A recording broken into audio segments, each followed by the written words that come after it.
자, 이번 강의 테마 9번 계속해서 경제론 수요의 가격 탄력성 부분 하겠습니다. 이 가격 탄력성은 여러분 시험 보실 때 있어서 가장 중요한 챕터 중에 하나거든요. 기초 탄탄히 다지실 수 있게끔 제가 기본적인 내용들 페이지 41페이지까지 이어지는데요. 이 가격 탄력성 틀 좀 잡아드리겠습니다. 일단은 단어 자체가 어떤 뜻인가 여기서부터 살펴보셔야 되죠. 수요의 탄력성을 측정을 하는 겁니다. 여기서 말하는 탄력성은 양적 변화율을 뜻해요. 그래서 가격 탄력성 하면은 해당 재화의 가격이 변할 때, 그 재화의 가격이 변할 때 수요량의 변화율을 측정을 하는 것이다. 그래서 양적 변화율을 측정하는 개념. 양이 많이 변하면 탄력적인 거고요. 양이 적게 변하면 비탄력적이다. 이렇게 보시면 됩니다. 자, 조심하실 건 그러니까 탄력성은 양이 많이 변하냐 적게 변하냐를 논하는 거고요. 특히나 이 가격 탄력성의 개념은 증가나 감소를 뜻하는 게 절대 아니다. 수요가 증가한다 감소한다로 나누는 게 아니라 증가하는데 얼마나 많이 증가하는가, 조금 증가하느냐 많이 증가하느냐, 이걸 따지는 게 탄력성이라는 거예요. 그래서 다시 한번 2번 동그라미에 있는 얼마나 변화하는가 요거죠. 그렇죠? 요걸 수학적으로 측정을 하는 거예요. 그래서 가격 탄력성은 공식이 있는데요. 밑에 보시면 수요의 가격 탄력성이란 아랫도리에 가격 변화율 분해, 윗도리에 양 변화율이 들어가죠. 자, 그리고 이렇게 절대값이 들어갑니다. 이 절대값은 음수가 나오더라도 양수로 데이터를 처리를 하는 건데, 예를 들어서 가격이 10%가 올랐다. 플러스가 되죠. 가격이 비싸지면 사람들이 안 사거든요, 물건을. 그럼 양 변화율이 언제나 마이너스를 갖게 돼요, 이렇게. 그러니까 가격과 수요량은 서로 반비례니까 결과값이 언제나 음수가 되잖아요. 근데 이 음수는 의미가 없어요. 가격이 하락해도 수요량이 플러스가 되고, 가격 탄력성은 양이냐 음이냐를 따지는 게 아니라 그 폭의 크기만을 따지는 거라서 음수를 제끼는 절대값 처리를 하는 것이다. 그래서 공식은 이제 이렇게 확정이 되는 거죠. 아래쪽 1번에 보시면 이 가격 탄력성이 몇 단계로 나눠지는데, 이 탄력성 구분하는 게 굉장히 기초적이지만 굉장히 중요한 흐름이다. 결론, 5단계의 탄력성이 나눠집니다. 이름을 쭉 살펴보면요, 완전 비탄력이라는 게 있고, 비탄력이라는 게 있고, 단위 탄력이라는 게 있고, 탄력이라는 게 있고, 완전 탄력이 나눠져요. 자, 어떤 컨셉이냐면 위에서 아래로 내려갈수록 양적 변화율이 커진다, 이런 뜻입니다. 그러니까 처음에 있는 완전 비탄력은 양이 안 변한다는 뜻이고요. 마지막에 있는 완전 탄력이란 단어는 양이 무한하게 변한다, 이렇게 해석을 합니다. 그래서 완전 비탄력 자체의 특징은 탄력성 자체가 없는 상태. 그래서 양불변, 이렇게 해석을 하죠. 아마 이 얘기는 시험에 꼭 나올 거예요. 완전 비탄력은 양이 전혀 변하지 않는다, 이런 뜻입니다. 그럼 비탄력은 무슨 뜻이냐면 양이 변하긴 하는데 조금 변한다는 뜻이에요. 탄력성이 기본적으로 가격 변화율과 양 변화율을 비교하는 거니까 비탄력은 가격에 비해서 양이 적게 변한다, 이렇게 해석을 합니다. 자, 탄력성이 비탄력일 때는 가격 변화가 크고 양 변화가 작다는 얘기죠. 탄력성 기준으로 1보다 작다라고 표현이 되는 게 비탄력이에요. 자, 그럼 반대로 1보다 크다면 얘를 뭐라고 하냐면 탄력적이라고 해요. 그럼 이번에 탄력적은 거꾸로 가격에 비해서 양이 많이 변하는 게 탄력이 되죠. 양이 적게 변하면 비탄력, 많이 변하면 탄력. 근데 문제는 적다, 많다 이러한 변화적 표현이 뭔가 기준값이 있어야 될 거 아닙니까? 양이 5% 변하면 적게 변한 건가요? 20% 변하면 많이 변한 건가요? 그러니까 이러한 기준을 자기적으로 만들 수는 없죠. 그래서 중간에 딱 이 기준점이 되는 포인트가 있는데, 우리 그 친구를 단위 탄력이라고 하는 거예요. 탄력성을 구분하는 단위가 된다. 단위 탄력이란 말은 뭐냐? 가격이 10%가 변하면 양도 똑같이 변하는 거죠. 그래서 이퀄이 되는 게 단위 탄력이에요. 그래서 탄력성이 단위 탄력적, 그러면 가격 변화와 양 변화가 같아요가 되는 거죠. 자, 이 1을 기준으로 같은 지점을 기준으로 1보다 작으면 비탄력, 1보다 커지면 탄력, 이제 이렇게 나누는 기준점이 되는 겁니다. 그래서 이 단위 탄력이 되면 두 개 똑같으니까 10분의 10에서 탄력성이 1이 찍히고 가격 탄력성은 1을 기준으로 1보다 작은 것과 1보다 큰 것으로 이렇게 구별이 되는 겁니다. 1보다 커서 탄력이 되면 양이 많이 변하는데 많이 변하다 못해 양이 무한하게 변하면 얘를 완탄이라고 불러요.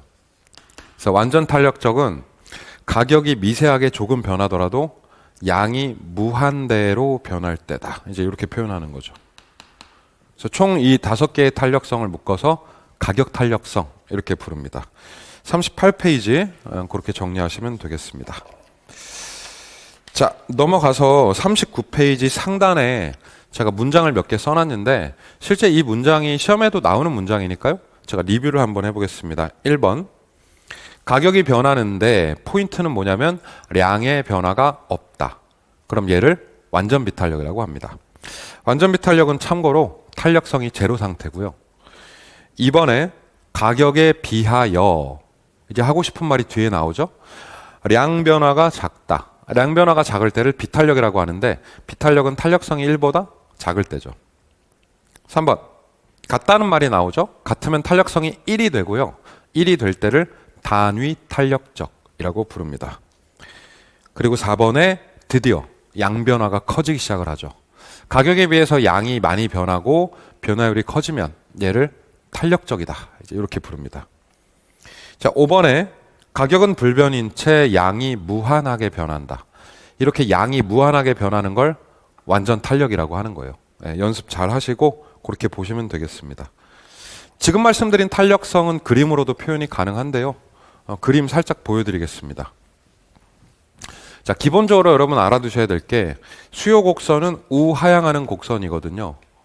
그래서 이런 모양새를 띠는데 실제 이 선이 나오게 되는 건 어디서부터 시작되느냐? 바로 이 수직선에서 시작이 됩니다. 이 수직축을 완전 비탄력이라고 하고요.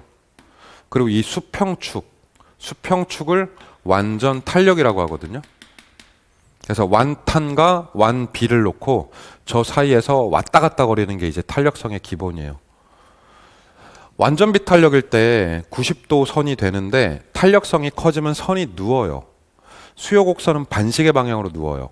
그래서 이렇게 조금 눕게 되는 이 수직에 가까운 선, 이 친구를 비탄력이라고 합니다. 자, 잠깐 빼서 그려볼게요. 그럼 비탄력은 모양새가 거의 수직에 가깝게 쓰게 되는데 이렇게 서 있는 것의 의미는 뭐냐? 선이 서 있으면 위아래로 가격은 많이 변하는데 좌우에 양이 덜 변한다는 뜻이 되죠. 그래서 자연스럽게 비탄력은 양이 조금 변한다 이렇게 되는 거예요. 조금 변한다. 근데 탄력성이 점점 커지면 선이 눕거든요. 그래서 이렇게 수평에 가깝게 기울어지게 되면 얘를 탄력이라고 합니다. 탄력은 선이 이렇게 누워있어요. 기울기가 완만하다 이렇게 되는 거죠. 그러니까 이 누워있다는 의미는 좌우에 양적 변화가 커지는 거죠. 따라서 비탄력이면 위아래 가격 변화가 커지고 누우면 탄력은 좌우에 양 변화가 커진다. 이게 중요한 결론인 거죠. 그래서 수직에 가깝다, 수평에 가깝다. 기울기가 급하다, 완만하다. 급하면 비탄력, 완만하면 탄력. 이제 이런 방식으로 묘사가 되는 겁니다. 그림은 그렇게 봐주시면 좋을 것 같아요. 자, 40페이지의 3번 테마. 탄력성의 결정 요인 얘기 나옵니다. 누가 수요를 탄력적으로 만드는가? 사실 수요가 탄력적이 된다는 건 양적 변화율이 크다는 얘기인데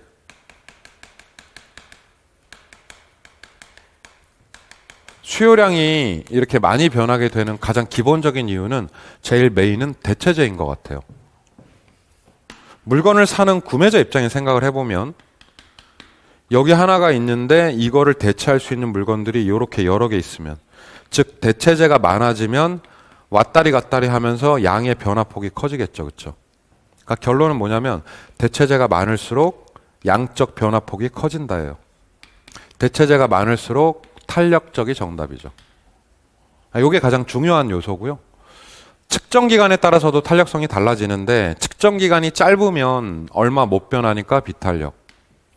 그리고 관찰 기간이 길어요. 측정을 오랫도록 하면 장기일수록 탄력적이 되죠. 그렇죠? 요거 네 글자로 단비장탄 이렇게 기억하는 것도 좋습니다. 세 번째로는 용도 변경인데요. 변경이 용이하면 많이 변하겠죠. 탄력이고 어려우면 비탄력 이렇게. 그리고 마지막에 규제나 법규 같은 경우에는 강화될수록 변화의 여지가 줄어들죠. 강화될수록 비탄력, 규제가 풀리면 탄력. 이제 이렇게 정리하시면 3번 테마는 정리가 된다고 보시면 돼요. 자, 이렇게 보시면 전체적으로 가격 탄력성의 기초 개념들을 보신 건데 탄력성이 5개가 있고 완전 비탄력부터 완전 탄력적까지 쭉 이어진다. 이렇게 보시면 돼요. 9번 테마는 그렇게 마무리하고요. 10번 테마 경기 변동 얘기를 좀 들어가겠습니다. 경제론의 끝자락에서 경기 변동 스토리가 쭉 나옵니다. 경기 변동이라고 하는 건 뭐 잘 아실 거예요. 경기가 좋다 나쁘다를 뜻하는데 일반 경기처럼 부동산 경기도 업다운이 있습니다. 자, 아시죠? 이렇게 올라갔다가 내려갔다가 올라갔다가 이런 식으로. 경기가 좋았다 나빴다 하는 걸 경기 변동이라고 하는데 부동산 경기는 보통은 네 국면으로 나눠져서 출제가 됩니다. 이 네 국면을 그림으로 살짝 살펴보면 아래와 같아요. 자, 업다운을 합니다. 요 꼭지점 요 부분을 정점이라고 하고 바닥을 저점이라고 합니다. 바닥을 저점이라고 하고 꼭지점을 정점이라고 합니다.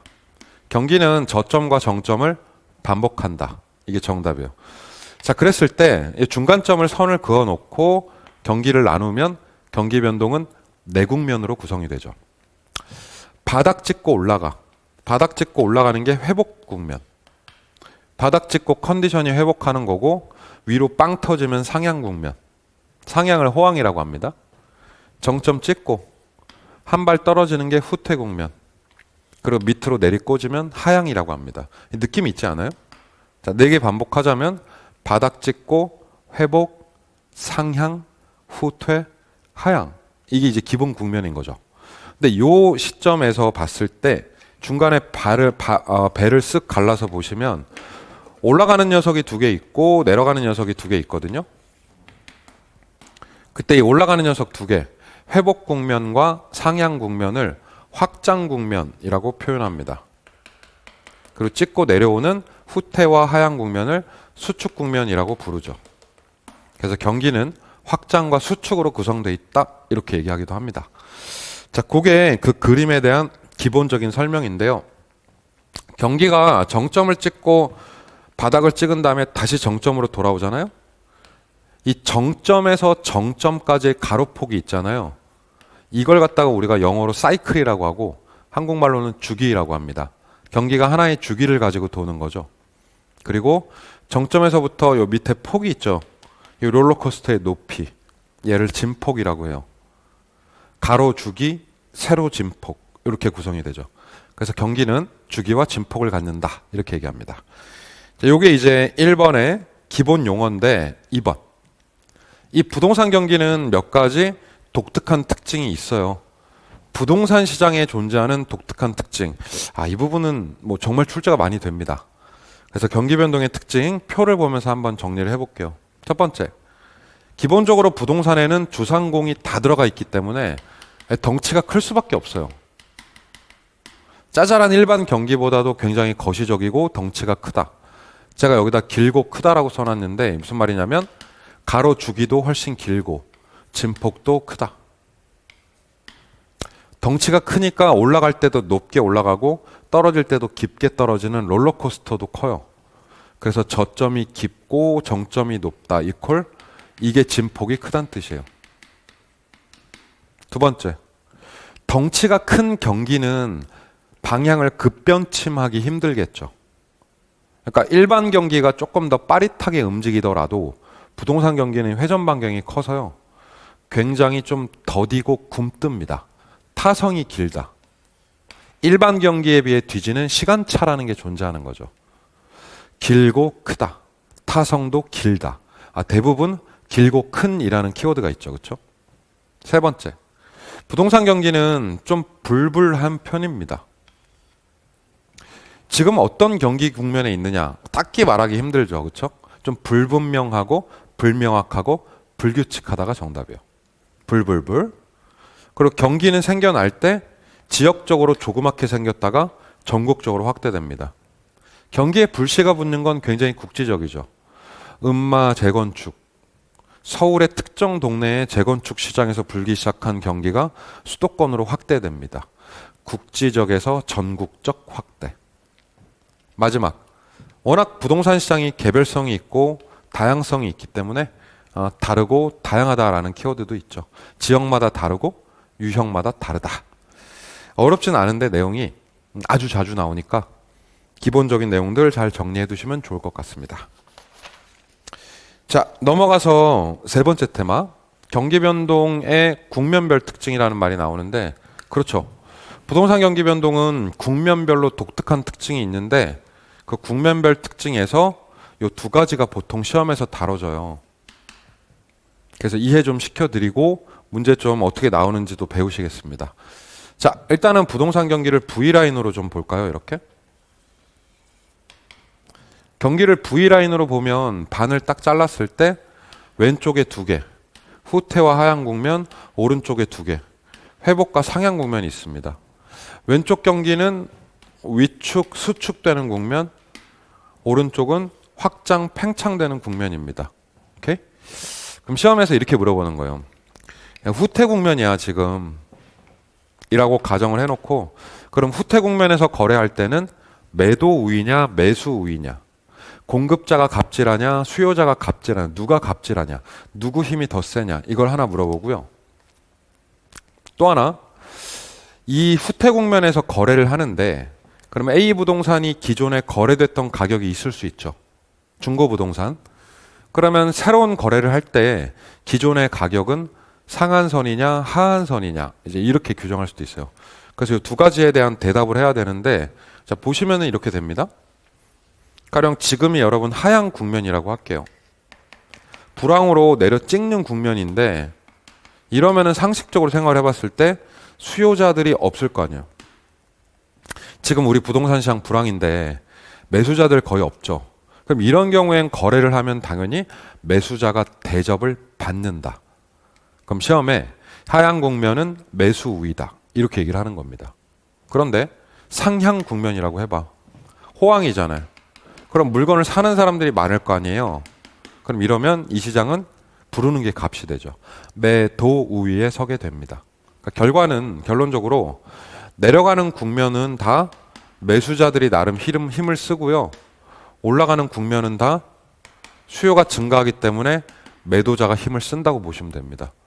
후퇴 국면 내려가 매수 우위, 하향 국면 내려가 매수 우위, 회복 국면 올라가 매도 우위, 상향 국면 올라가 매도 우위. 이거 완전히 이해가 되죠. 기존의 사례 가격은 이렇게 해석을 하시면 되는데, 하향 국면에서 A 부동산으로 거래를 합니다. 근데 이 가격이 기존에 5억에 거래가 됐던 거예요. 근데 하향 국면이라는 게 가격이 계속 치고 내려가는 국면인데, 그럼 기존 가격보다는 비싸게는 안 줄 거 아니야, 사는 사람이. 그렇죠? 기존에 5억 원이었으면 그 5억 원을 탑 가격으로 해서 가격이 더 낮게 만들어질 거 아닙니까? 따라서 기존 가격의 위치가 위에 있는 거 보이시죠? 이렇게. 그럼 얘를 상한선이라고 합니다. 시험 문제. 하향 국면에서는 기존의 사례 가격이 상한선 역할을 한다. 이렇게 나오는 거죠. 근데 반대로 상향 국면을 생각을 해보시면 기존의 가격이 여기 깔리죠, 얘는. 그러니까 바닥선에 깔리는 거죠.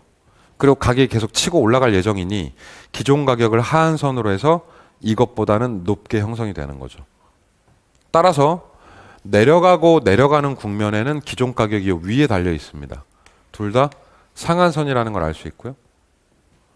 회복하고 상향, 올라가고 올라가는 국면에서는 기존 가격이 밑선에 깔려 있죠, 이렇게. 그래서 하한선이다 이렇게 얘기를 합니다. 이해할 수도 있고 이해하면서 정리를 좀 해주시면 되겠죠.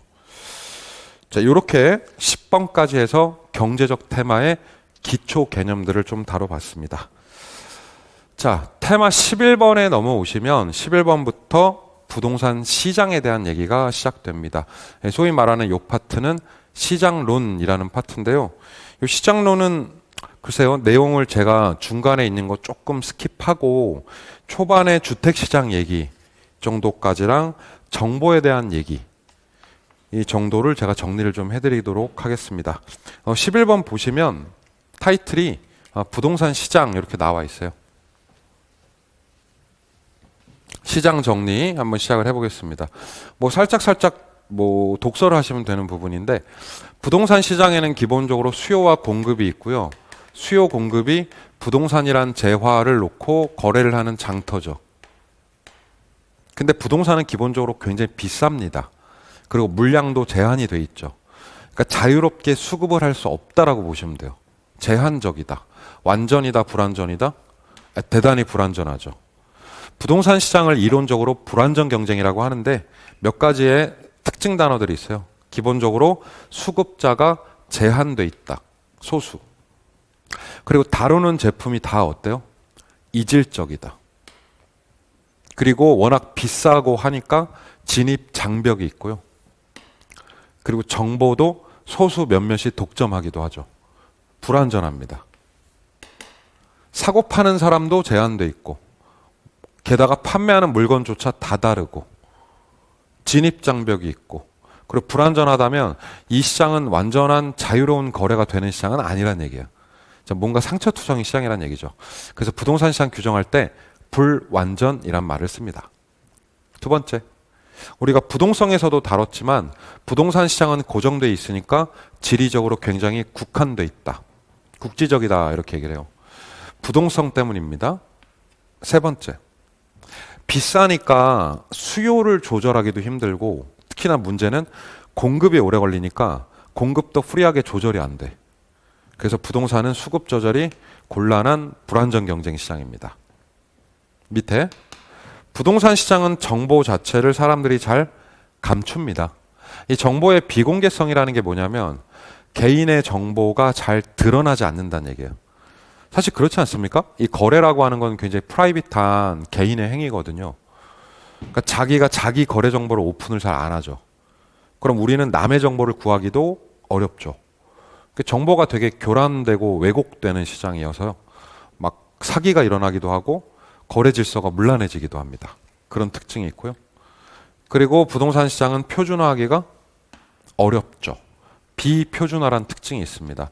그러니까 표준화가 어려우니까 표준화하기 어려우면 조직화하기도 어렵고 유통하기도 어렵다. 비조직화 그리고 유통의 곤란함 이런 문제도 당연히 생기게 됩니다. 그리고 부동산은 주식과 다르게 없는 부동산을 먼저 팔았다가 나중에 부동산 사서 갚을 수가 없어. 주식에서 여러분 공매도라는 걸 하잖아요. 주식이 있는 것처럼 거짓말하고 매도를 친 다음에 일정 기간 후에 그 주식을 사서 갚아주는 게 공매도죠. 근데 부동산은 305호 아파트를 공매도를 칠 수가 없어요.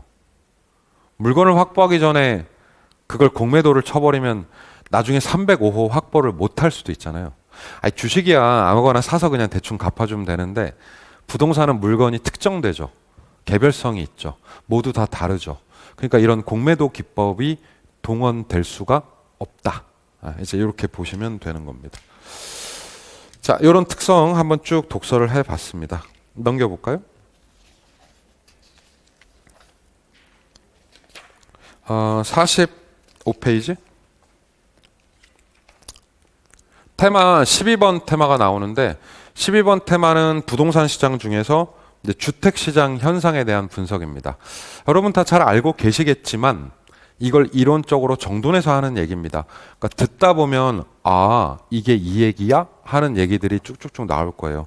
그 부동산 시장 특히나 주택에 대한 얘기 조금 해드리겠습니다. 타이틀에 여과과정과 주거분리가 있는데 이 두 개 설명을 좀 드려볼게요. 좀 특이하죠? 뭐가 특이하냐면 주택에다 여과라는 단어를 붙였거든요. 여과기. 주택이 사회적으로 여과기 역할을 담당한다. 이걸 이제 여과현상이라고 합니다. 주택이 뭘 하는 거냐면 사람을 걸러내는 거예요. 자, 하나의 신규 주택이 공급이 되는데 그럼 누군가가 이 집에 들어오겠죠. 전입. 살아요. 그럼 살다가 나가겠죠. 전출. 자, 봐봐요. 누군가가 들어와서 살다가 적당히 살다가 도로 나간다. 들고 난다. 들고 난다. 들고 나면 집은 가만히 있는데 그 안에 사람들이 이렇게 계속 교체가 되는 거잖아요. 그래서 주택이 사람을 걸러냅니다 라는 의미로 여과라는 말을 씁니다. 뭔지는 아시겠죠, 개념이. 말 그대로 영어로 필터링이라고 하는데 1번의 정의를 보시면 주택의 질적 변화와 사람들의 소득 변화에 따라 나타나는 연쇄적 가구 이동을 여과라고 합니다. 우리끼리는 뭐라고 그러죠? 이사 들어가고 이사 나간다 이렇게 얘기하죠. 이게 여과예요. 우리 입장에서는 이사를 들어가고 나가는 거지만 주택 입장에선 사람들을 걸러내는 거다 이렇게 보는 거죠. 근데 여과의 걸음망이 이 필터가 바로 뭐냐면 소득이에요. 소득. 2번. 그래서 소득에 따라 거주자가 지속적으로 교체가 되는 건데 이 소득의 변화에 따라서 여과는 두 가지로 구별이 됩니다. 바로 하향 여과와 상향 여과로 나눠지죠. 자, 여과의 종류가 두 개가 있다는 건 굉장히 중요한 단서라고 보시면 됩니다. 자, 첫 번째 여과를 하향 여과라고 하는데 정리를 이렇게 해드릴게요. 여과가 두 개요. 하향 여과와 상향 여과. 이걸 이제 외워서 나중에는 추후에 시험을 볼 건데 누가 들어가는지만 보면 돼요. 누가 들어가냐에 따라 여과가 결정이 됩니다. 만약 하위 계층이 들어갔다 또는 저소득자가 입주를 했다. 그럼 이건 무조건 하향 여과고요. 상위 계층이 들어간다. 고소득자의 집으로 바뀌었다. 그럼 상향 여과입니다. 어차피 하나의 주택을 놓고 버리는 얘기인데요. 여러분 보실 거는 딱 하나. 그래서 누가 들어갔는데 누구 집인데 그래. 요것만 보시면 돼. 고가 들어갔어? 그러면 상향 여과고 저가 들어갔어? 그럼 하향 여과야. 한 번 더. 상위 계층이 들어갔어? 그럼 상향 여과고 하위 계층이 들어갔으면 하향 여과인 거예요. 자, 여러분 표에 하향 여과 1번 보세요. 중요한 건 어디서부터가 아니라 누가 들어가는가요. 1번에 상위 계층이 사용하던 주택이 하에 사용이 됐죠. 하위가 들어가면 이걸 하향 여과라고 하는 겁니다. 혹은 2번 동그라미에 저소득층이 침입하죠. 누가 들어갔다고? 저소득층이 들어갔다고요. 그럼 얘가 하향 여과라고 하는 겁니다. 주택은 원래 하향 여과 돼요. 생각해 보세요. 내가 어떤 집에 살아. 근데 내가 이사를 나가. 그럼 누군가가 내가 살던 집을 물려받잖아요. 그럼 들어오는 사람은 보통은 나보다는 못 사는 사람이 들어온다고요. 그렇겠죠. 소득이 낮은 사람한테 주택이 되물림이 되는 거죠. 이게 하향 여과라는 거예요. 근데 기존의 주택에 저소득자가 살았는데 이 저소득자가 나가고 고소득자가 들어올 수도 있느냐? 있죠. 다시. 가난한 사람 주택이었는데 그게 나가고 부자가 들어온다고? 가능해요. 주택이 개량되면 그래요. 소위 우리가 말하는 재건축이나 재개발 같은 게 되면요. 기존의 빈민촌이나 판자촌이 허물어지고 일종의 좀 뭐랄까 쫓겨나는 거죠. 그렇죠? 이렇게 기존 주민이 쫓겨나고 중산층 타운이 생기는 거잖아요. 이런 걸 상향 여과라고 합니다. 그러니까 상향 여과라는 건 인위적으로 재건축이나 재개발 따위의 노력이 있을 때 상위 계층이 유입될 때 상향 여과가 일어난다. 이게 결론이 되는 겁니다. 그 두 가지 의미 자체 누가 들어가서 누구 집이 되었습니까? 이 질문 할 줄 알아야 돼요. 2번. 자, 2번 현상을 주거 분리 현상이라고 하는데 여과는 주거 이동이 일어나는 거야. 이사 들고 나가는 거. 그럼 주거 분리는 말 그대로 주거 지역이 나눠지는 겁니다. 주거지가 소득에 따라 나눠지는데 보시면 고와 저가 분리되는 게 이게 주거 분리입니다. 주거 분리의 바람직한 암기는 고저 분리. 부촌과 빈촌이 나눠지는 게 주거 분리다. 2번. 용도가 나눠지는 게 아니라 소득이 나눠지는 거다. 소득별 분화. 어느 지역에나 부촌이 있고 어느 지역에나 빈촌이 있죠. 근데 부촌과 빈촌은 꽤 떨어져 있죠. 자, 요게 주거분리예요. 이렇게 떨어져 있으면 중간에 완충 경계지대라는 게 생기는데 이 경계지대를 놓고 부촌과 빈촌이 나눠지는 현상. 자, 이걸 갖다가 주거분리라고 합니다. 이건 마치 설국열차 같은 거죠. 자, 여러분들이 영화 설국열차를 보셨는지 모르겠는데 설국열차는 칸칸이 나눠져 있어요. 이렇게. 그러면서 소득 수준에 따라 계급에 따라 사람들이 타는 칸이 틀려져요. 봉준호 감독 영화에서 주거분리 많이 나옵니다. 기생충 보셨나요 혹시? 1층에는 부자들이 살지만 그 지하층에는 그렇지 못한 분들이 있죠. 그러니까 주거분리라고 하는 건 이렇게 부촌, 빈촌이 찢어지는 건데 이게 나눠지는 이유는 대단히 간단합니다. 부자들은 자기들끼리 모이면 좋은 효과가 생긴다는 믿음이 있죠. 집값 오르고 교육 환경 좋아집니다. 요걸 3번에서 정을 추구하는 속성이다 이렇게 불러요. 근데 이 고소득자들은 저랑 붙어 있으면 마이너스가 생길 걸 우려하죠. 그래서 부의 효과를 피하려고 하는 겁니다. 즉 정을 추구하고 부를 피하는 속성 자체가 이게 이제 주거분리가 발생하게 되는 원인이다. 이렇게 보시면 됩니다. 아래쪽에 나오는 이 표는 무슨 뜻이냐면요. 집값에 대한 얘기인데 이 표는 이렇게 해석을 합니다. 고주택이 있고 경계주택이 있고 저주택이 있을 거 아니에요. 그럼 집값에 대한 얘기를 좀 해볼 텐데 이건 100% 이해입니다. 자, 보세요. 여기 경계지역 얘기가 있는데 여기서 보여드릴게요. 경계지역 집들도 어떤 주택은 고에 가까운 주택 1번이 있고 어떤 것들은 저에 가까운 2번이 있을 거 아니에요.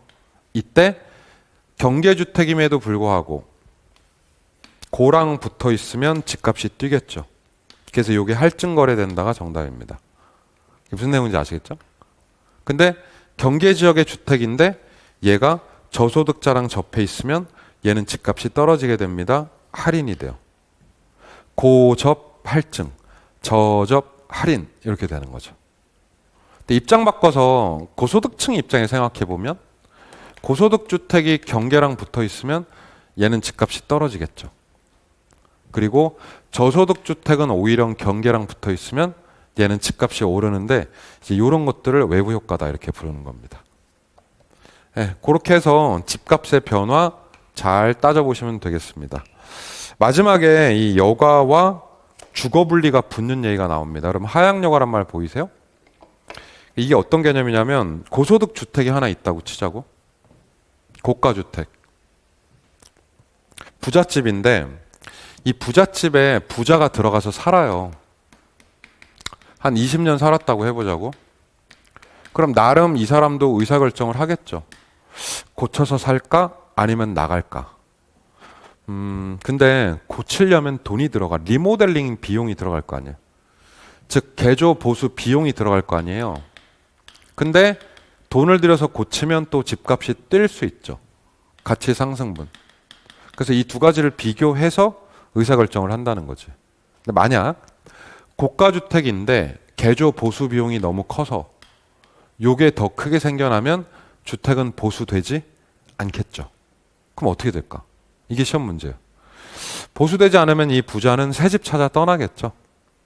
그러면 이 주택은 또 누군가에게 대물림이 된다.